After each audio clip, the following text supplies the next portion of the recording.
Officer on duty എന്ന ചിത്രത്തിൻ്റെ ഏറ്റവും പ്രധാനപ്പെട്ട OTT അപ്ഡേഷനാണ് ഇന്നൊരു വീഡിയോ ഭാഗത്ത് നൽകിയിരിക്കുന്നത്.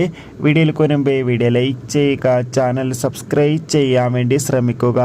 ചാക്കോച്ചൻ, പ്രിയാമണി, ജഗദീഷ്, വിശാഖ് നായർ എന്നൊക്കെ പ്രധാന കഥാപാത്രങ്ങളായ ചിത്രമായിരുന്നു ഓഫീസർ ഓൺ ഡ്യൂട്ടി. ചിത്രത്തിന് മികച്ച വിജയം തന്നെ സ്വന്തമാക്കാൻ വേണ്ടി സാധിച്ചിട്ടുണ്ടായിരുന്നു. അതുകൊണ്ട് തന്നെ ഏവരുമേറെ ആകാംക്ഷയോടെയായിരുന്നു ഓഫീസർ ഓൺ ഡ്യൂട്ടി എന്ന ചിത്രത്തിൻ്റെ OTT റിലീസിനായി കാത്തിരുന്നത്. ഫൈനലി ചിത്രം ഇപ്പോൾ മുതൽ നമുക്ക് നെറ്റ്ഫ്ലിക്സ് എന്ന OTT പ്ലാറ്റ്ഫോമിലൂടെ OTT റിലീസ് ചെയ്തിരിക്കുകയാണ്. എത്ര പേരാണ് ചിത്രത്തിൻ്റെ OTT റിലീസിനായി കാത്തിരുന്ന് കമൻറ്റ് ചെയ്യുക.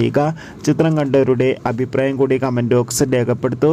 മാർച്ച് ഏപ്രിൽ മാസങ്ങളിൽ അങ്ങോട്ട് ധാരാളം ചിത്രങ്ങൾ OTT റിലീസ് ചെയ്യാൻ പോകുകയാണ്. നമ്മുടെ ചാനൽ ഭാഗം പരിശോധിച്ചാൽ ആ വീഡിയോ ഒക്കെ നിങ്ങൾക്ക് കാണാൻ വേണ്ടി സാധിക്കും. അതൊക്കെ ഒന്ന് കാണുക. അടുത്തൊരു വീഡിയോയിൽ കാണുമ്പോൾ ഏവർക്കും ബൈ ബൈ.